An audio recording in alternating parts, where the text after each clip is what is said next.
In the part 1, level of stress. What is stress? Stress is the pronunciation of a word or syllable with more fork than the surrounding syllable or word. So how many main levels stress in English? There are three main levels of stress. Number one, primary stress.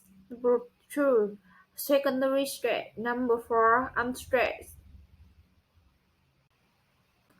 Number one, primary stress. The loudest and longest syllable in the word, with a very noticeable change in pitch on the vowel. For example, understand. Understand. Stand is a syllable loudest and longest in the word.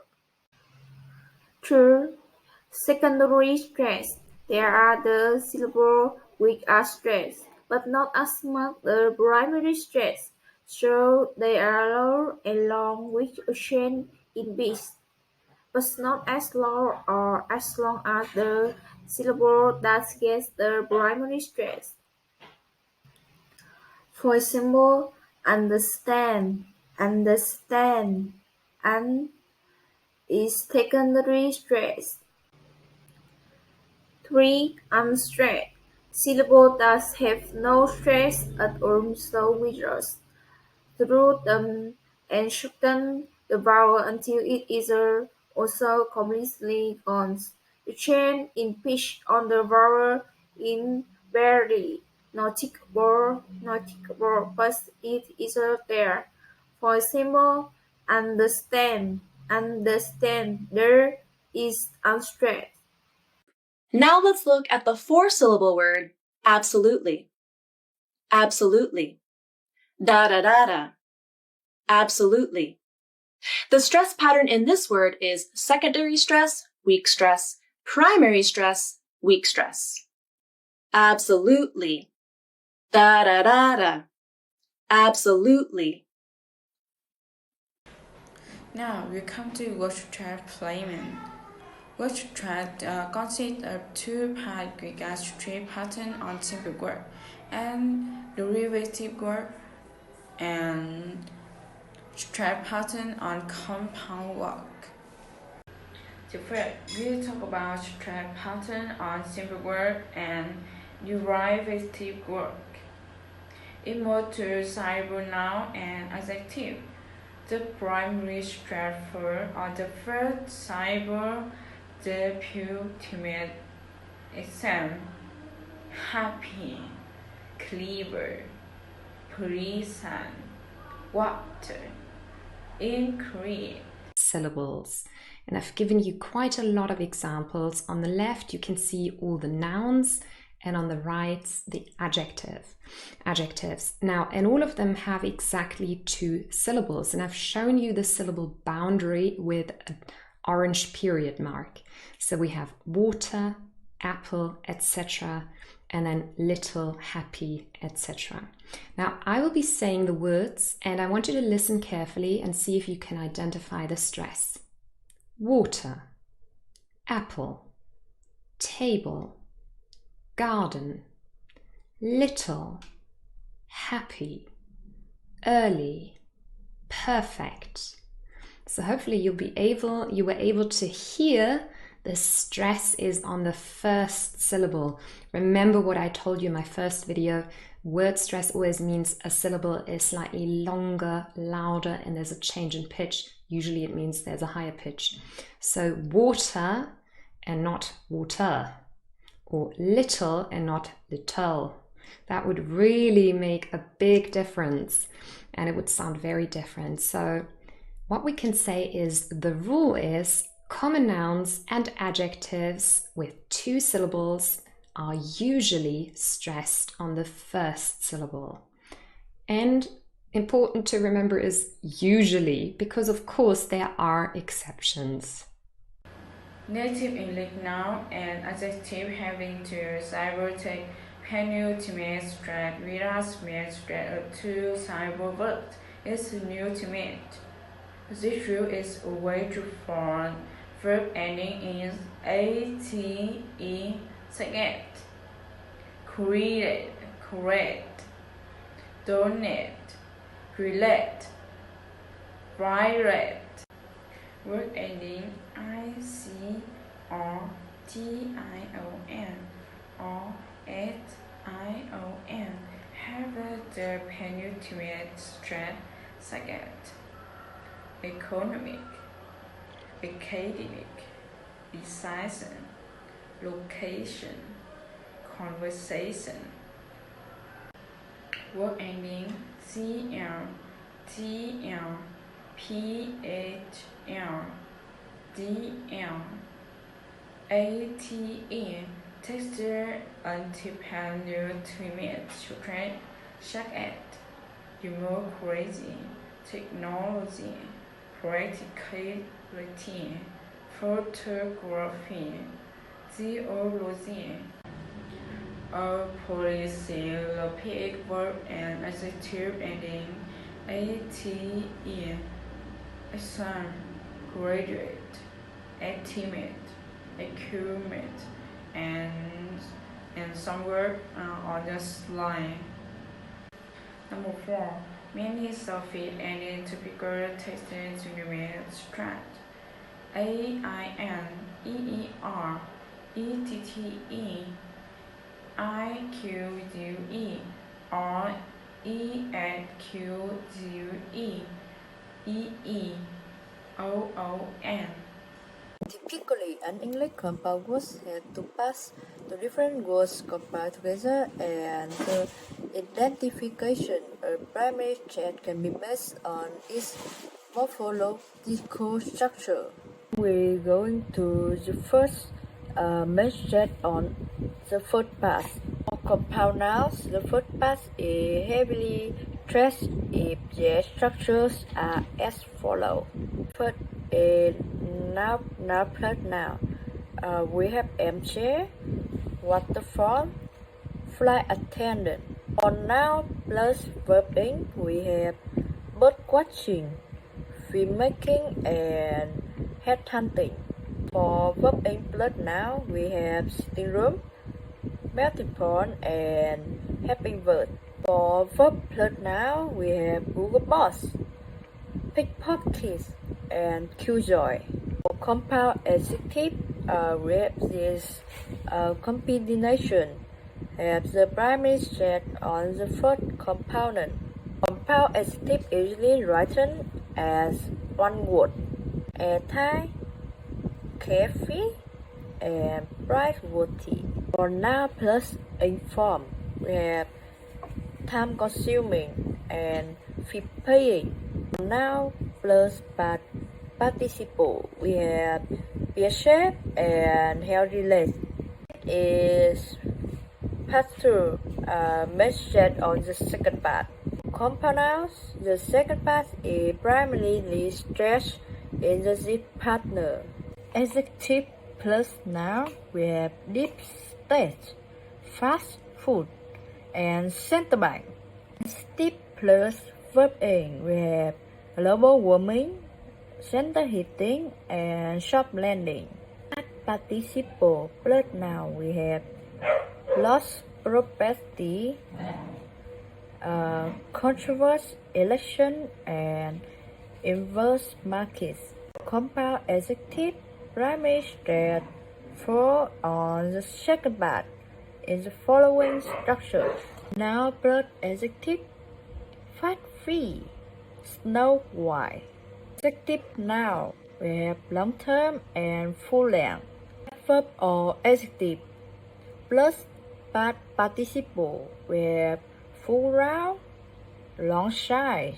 Verb or adjective plus inform, we have easygoing and hardworking. Stress in compound words. Compound words are made from two smaller words put together. In most compound nouns, the stress is on the first part. Listen and repeat. Bus stop. Car park. Bedroom. Bookshop. Airport. Road sign. Shoe shop. Handbag. Playground. Half price. Website. Listen and repeat. Bus stop. Car park. Bedroom. Bookshop. Airport. Road sign. Shoe shop. Handbag. Playground. Half price. Website.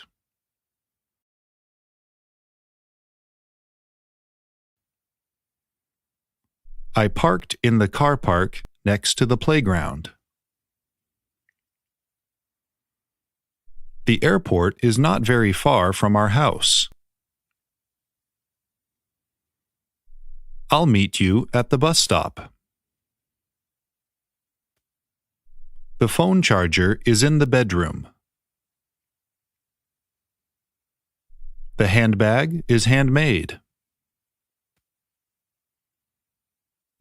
Many items are at half price on their website.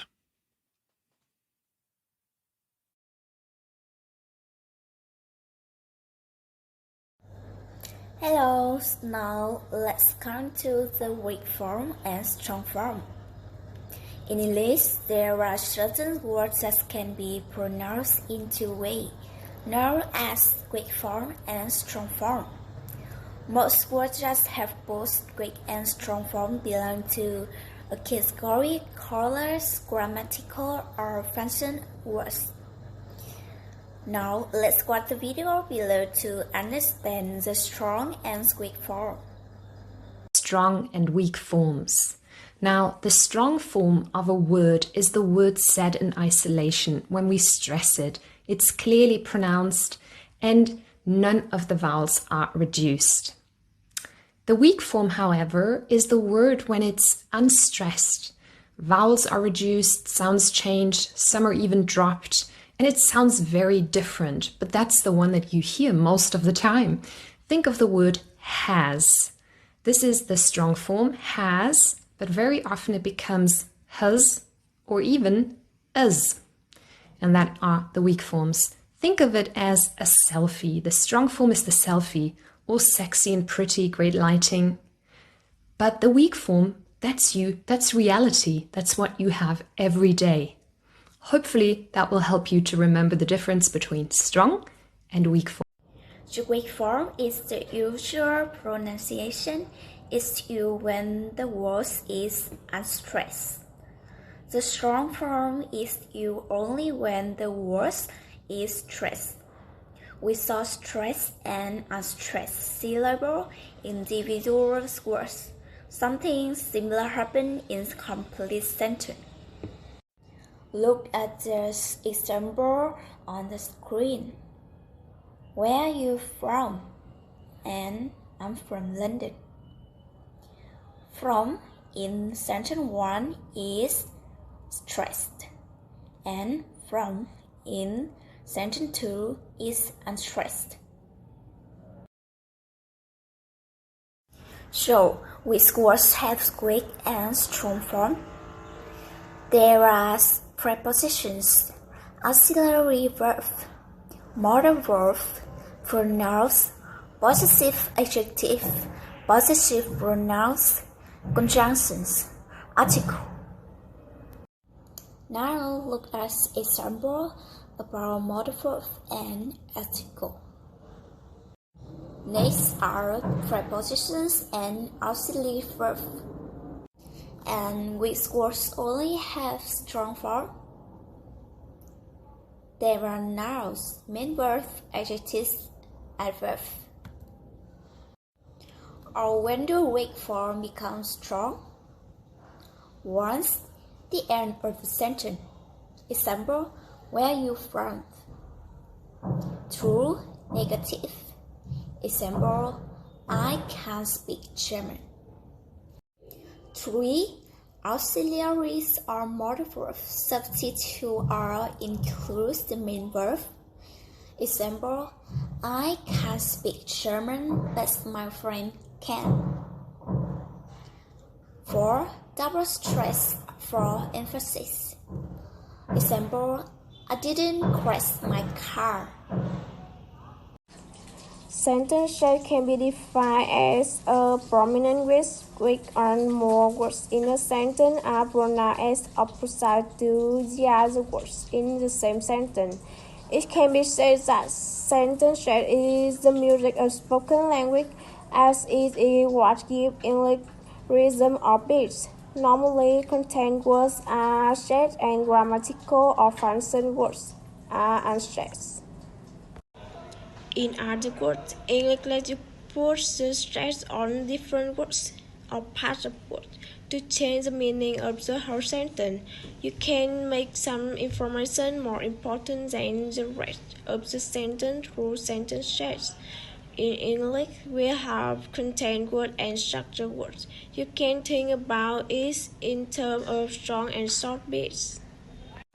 Content words are strong bits and usually include words with more lexical, more in-depth meaning, such as noun, verb, adverb, and adjective. The main stress in these words gather emphasize or stress in a sentence. Try saying the sentence above out loud, putting a stronger stress on the capitalized parts.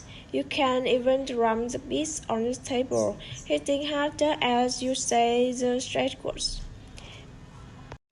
Structured words are the short bits with clear meaning in the sentence. They provide the grammatical element of the sentence and are said with a white bit. Structured words are article, preposition, conjunction, pronoun, and auxiliary verb.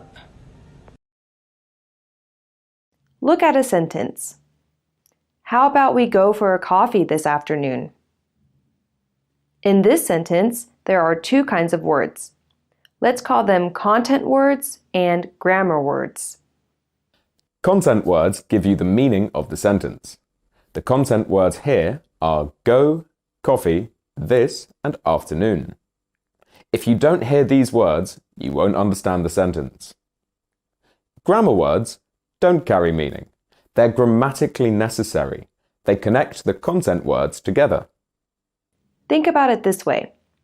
If someone comes up to you and says, "Go coffee this afternoon," you can understand what they mean, even if it sounds a bit weird. So, why are we talking about this? Aren't we supposed to be talking about sentence stress? The difference between content words and grammar words is the foundation of sentence stress. Content words are usually stressed, and grammar words are usually unstressed. Listen and try and hear the stress. How about we go for a coffee this afternoon? Listen again. How about we go for a coffee this afternoon? Can you read the sentence with the stress? Repeat after me. How about we go for a coffee this afternoon? Do it one more time. How about we go for a coffee this afternoon? Now you know about the strong and short bits that make up the music of the English language. In every sentence or phrase, there is one word that has the main emphasis or focus. The loudest part is the strong syllable of the focus word. Focus word helps the listener understand the main point of what you are trying to convey. It can provide essential or new information. It can contrast the idea or even make correction. Many times, the focus word is the last contained word in the phrase or sentence. Sometimes, though, you might move the focus word to change the meaning of the sentence. Big change in focus words. Along with placing a stronger stress on the focus word, you will also need to raise the pitch that is make the sound of the voice higher. The basic rule for sentence shape can be summarized as follows. First is contain words are stretched. Second is structure, words are unstretched. And the third is time between stretched words is always the same.